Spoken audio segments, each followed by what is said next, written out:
and southern Kentucky. This is WYMT Mountain News This Morning.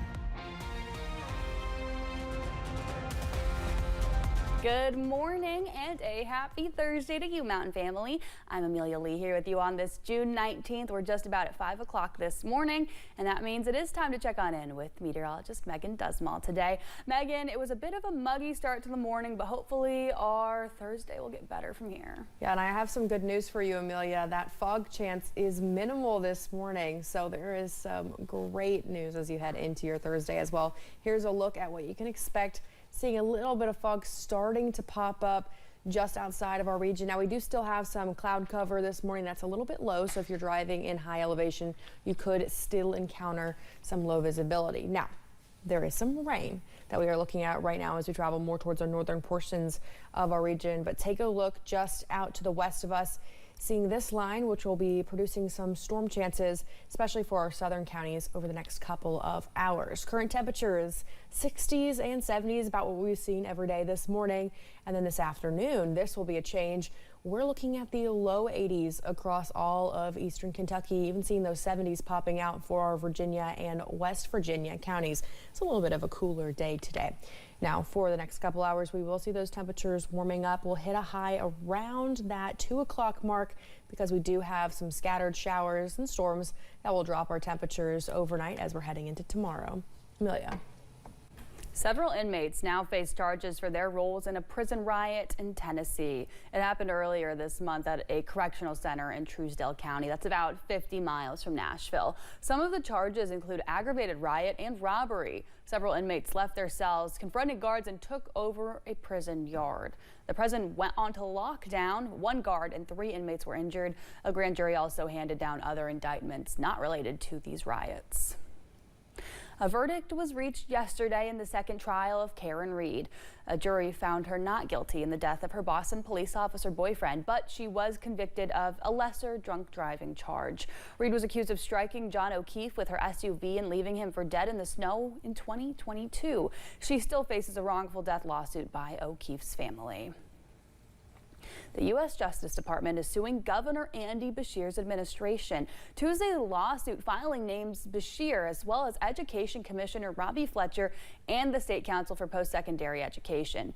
It claims the Commonwealth offers in-state tuition to undocumented immigrants living here. U.S. Attorney General Pam Bondi says the Department of Justice won a similar case in Texas and is looking forward to doing the same in Kentucky.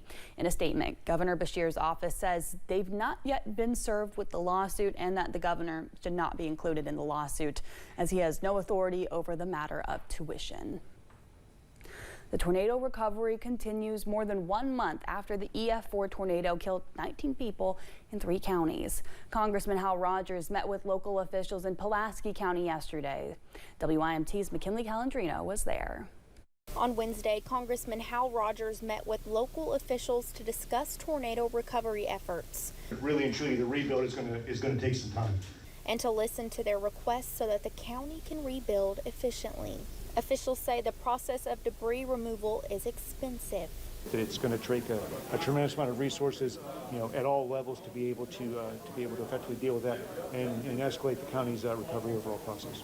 The current estimate to remove storm debris is $723,000, and there was approximately 8,505 tons of emergency debris to be disposed. Local leaders and officials also stressed the importance of preparation, discussing fund assistance for the present and the future. Currently, Pulaski County does not have an emergency shelter program. We were very blessed in this last event. We were able to reach out to a lot of our churches, and a lot of them were willing to step up and do that, but I don't see that as a long-term solution. Hoping Congressman Rogers can advocate funding for improved weather radios, emergency shelter, and safety technology for the county. Congressman Rogers says he is here to help. It seems like we're having a disaster every other day.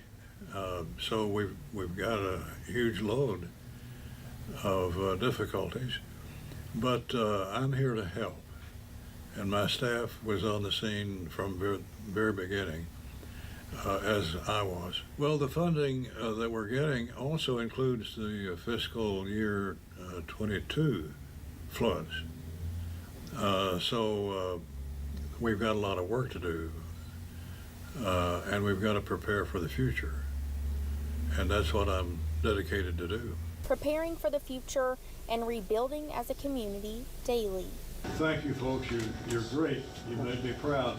In Pulaski County, McKinley Calandrino, WYMT Mountain News. Officials say they have high hopes for the funding process for both present and future disaster recovery efforts.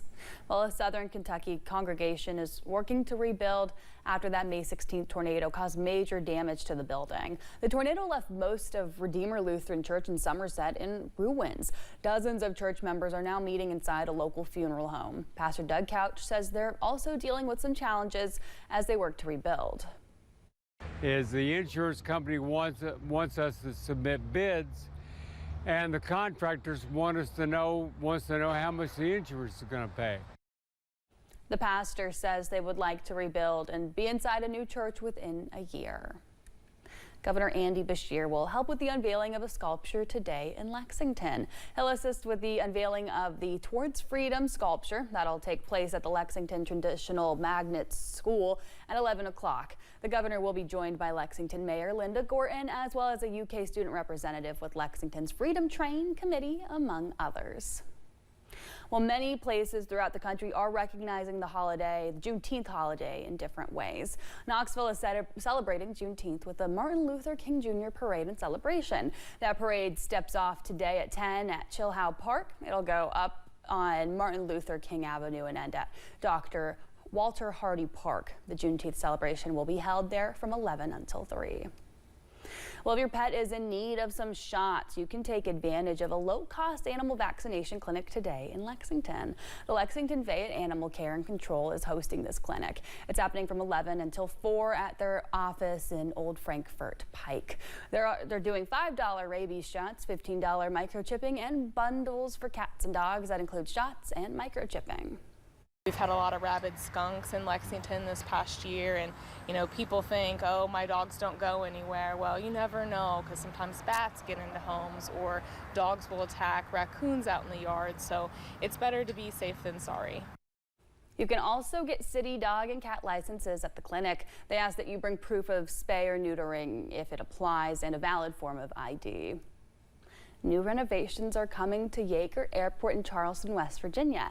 $8 million of federal funding will be put towards renovating the ticket lobby and baggage claim and the hallways connecting them, replacing the floors, lighting, and digital displays throughout the airport. Construction is projected to start early in October, and it should take about 180 days. Well, progress continues on an expansion project at the historic Tennessee Theater in Knoxville. Yesterday, crews removed the final layer of bricks from the wall of the theater. The theater's auditorium foyers will eventually be connected to the 612th building that's 2 doors down.